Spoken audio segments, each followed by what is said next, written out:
All right, so what are you gonna need to do this job? You're gonna need a few things. First thing is a pan to drain the oil in. You're gonna need the Polaris specific fluid.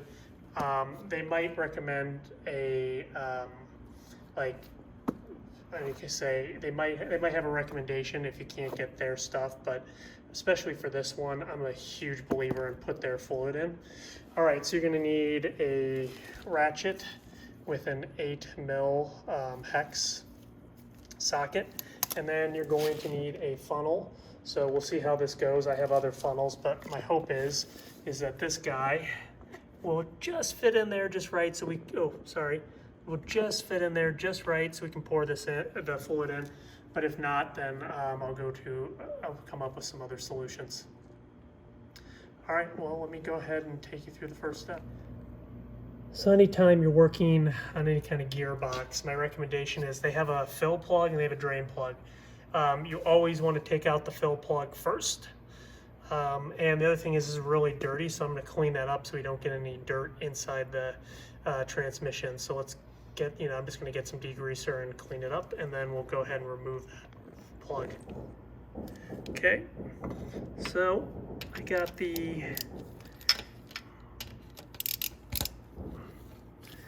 Alright, so I added an extender on there, so I give myself a little room here. We'll just go ahead and break this free. Alright, I'm going to use both hands because I don't want to strip anything or break anything. Let me get it loose so we can spin it off.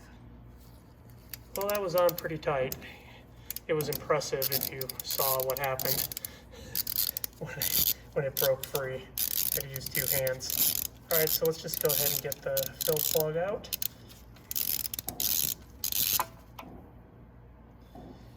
Alright, so fill plug out. Just FYI, this has got a rubber gasket on it, so just want to take a peek at it, make sure it's in good condition. If not, you want to replace it. And then the other thing you can do is stick your finger in there, and you can see that I was able to get oil, so it's pretty much filled up to the top. So we are, so we are good there. So now let's get underneath and drain the fluid out. All right, so I'm at the rear of the machine, and you can see here, I got my drain pan, but you can see right there, move my drain pan so you can get a better angle. So this guy right here, that's what needs to come off. And so you know that that's the hole because it's this elongated one. Like there are other holes on the bottom, but nothing until you get to where the engine oil comes out, which is much farther forward. So that's how you know that's the spot you want to be in. And so then I'm just going to get my ratchet on there, and let's see if we can get it off. Looks like that's going to be a two-hander, so let me loosen it off camera and I'll take you through the rest. All right, so I got it crack loose. That was pretty dang tight. So what I'm going to do here is get my drain pan underneath. We'll just go ahead and spin this out, and we'll let the oil drain out. Sorry, I think my hand's blocking the light, but get you the best angle I can. And this one you can see has a magnet, so let's go ahead and come up top here, and you can see this fluid is purple, so that's totally normal for it to be that way. All right, so this has a magnet on it, and then all that is your wear.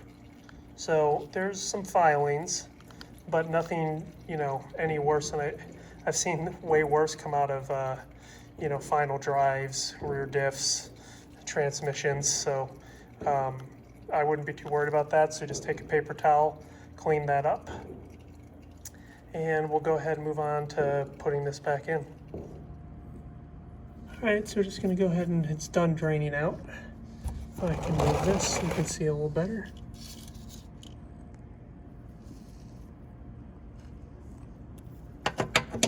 I'm just going to go ahead and thread this back in. By the way, there's a rubber gasket on this. Just make sure that's in good shape too. And if not, same thing as everything else. Just go ahead and replace it. All right, so we'll go ahead and thread this guy back on. Oops.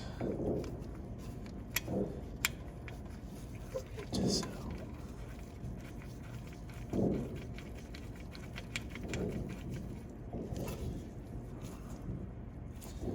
Okay, got it as tight as I could with my hand.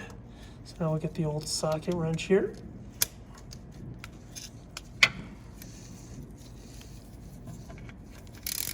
And we'll just tighten it up.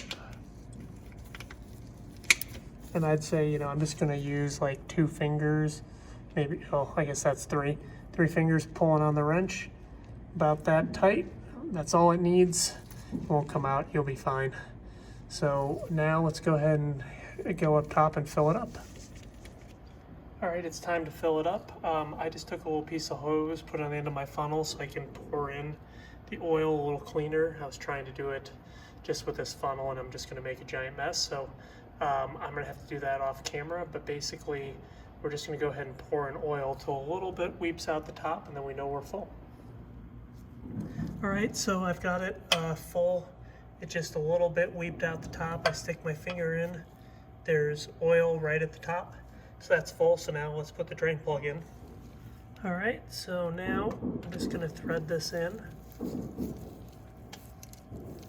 we go.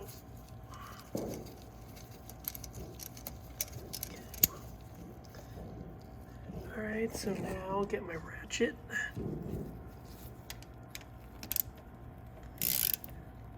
And kind of similar to what I've been doing, just, you know, a little bit of torque, but that's, you know, probably 3 fingers worth of force. That's on, so we are done. That's basically how you change the rear gear oil, diff oil, transmission oil on a Polaris 570 RZR. This is 2017, but I suspect, I know, I shouldn't say suspect, I know, this is basically the same for most model years for this, at least, you know, probably going back much before the 2017 year and much beyond, probably up till current. So as always, thanks for watching. If you would be so kind, please click like below, subscribe, and comment. Thank you.